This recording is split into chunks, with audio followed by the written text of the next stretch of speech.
saya Agustinus. Mari kita kenal Alkitab, karena Alkitab pembimbing hidup. Ishak. Dalam Alkitab ada banyak tokoh yang mempunyai kelebihan dan kekurangannya masing-masing. Karakter-karakter mereka memperkaya Alkitab.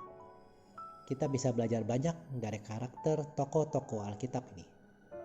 Pada kesempatan yang lalu kita membahas Abraham. Klik link di atas untuk video perihal Abraham. Dan dari Abraham ada beberapa anak. Namun anak yang terjanji yang lahir dari rahim Sarah di masa tuanya adalah Ishak.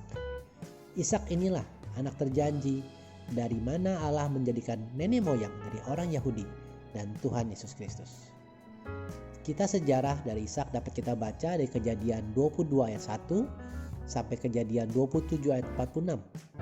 Lalu ditutup kisahnya pada saat Ishak wafat di Kejadian 35 ayat 29. Setiap nama mempunyai arti atau diberikan karena suatu kejadian yang dialami orang tua dari anak itu saat mengandung atau melahirkannya. Nama Ishak diberikan oleh Sarah di Kejadian 21 ayat 6 sampai 7 berikut ini. Berkatalah Sarah, Allah telah membuat aku tertawa. Setiap orang yang mendengarnya akan tertawa karena aku. Lagi katanya, siapakah tadinya yang dapat mengatakan kepada Abraham, Sarah menyusui anak? Namun aku telah melahirkan seorang anak laki-laki baginya pada masa tuanya. Sehingga arti nama Ishak adalah tertawa.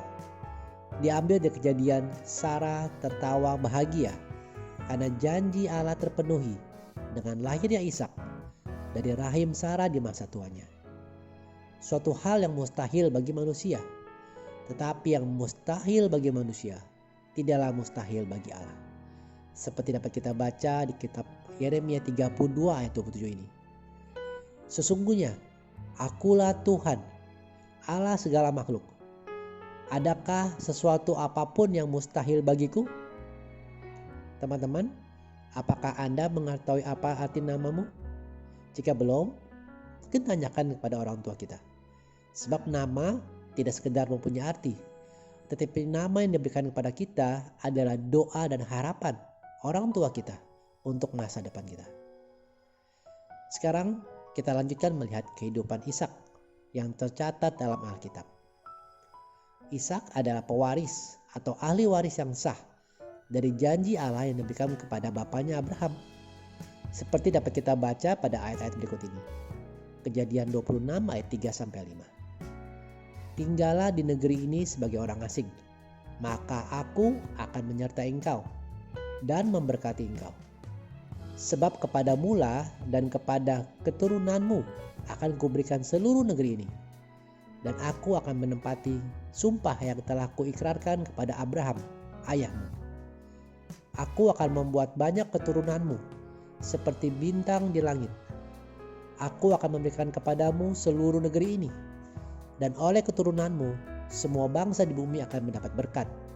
Karena Abraham telah mendengarkan firmanku dan memelihara kewajibannya kepadaku, yaitu segala perintah, ketetapan, dan hukumku. Teman-teman, kita juga adalah pewaris janji Allah seperti Ishak.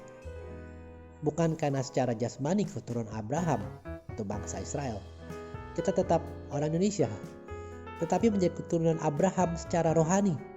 Kita menjadi orang Israel secara rohani. Karena kita percaya dibaptis dalam nama Allah Bapa, Tuhan Yesus Kristus, dan Roh Kudus. Seperti dapat kita baca dalam Galatia 3 ayat 29. Dan jikalau kamu adalah milik Kristus, maka kamu juga adalah keturunan Abraham dan berhak menerima janji Allah. Jadi sekali lagi, bukan karena perbuatan-perbuatan baik kita. Meskipun kita melakukan perbuatan-perbuatan baik sebagai wujud kasih kita kepada Allah dan sesama. Tetapi karena kita percaya, dibaptis, dan mau hidup mengikuti teladan Tuhan Yesus Kristus. Sebab Tuhan Yesus Kristuslah yang menjadi kunci atas semua janji-janji Allah. Seperti kita baca dalam 2 Korintus 1 ayat 20. Sebab Kristus adalah ya bagi semua janji Allah. Itulah sebabnya oleh Dia kita mengatakan amin untuk memuliakan Allah. Teman-teman, sudah tahukah apa saja janji Allah? Jangan sampai kita sendiri tidak tahu apa yang dijanjikan Allah. Kalau kita tidak tahu, maka pastinya kita tidak akan memintanya, sehingga kita tidak akan menerimanya. Janji-janji Allah ada semua di dalam Alkitab. Kita tinggal membacanya dan memperkatakannya.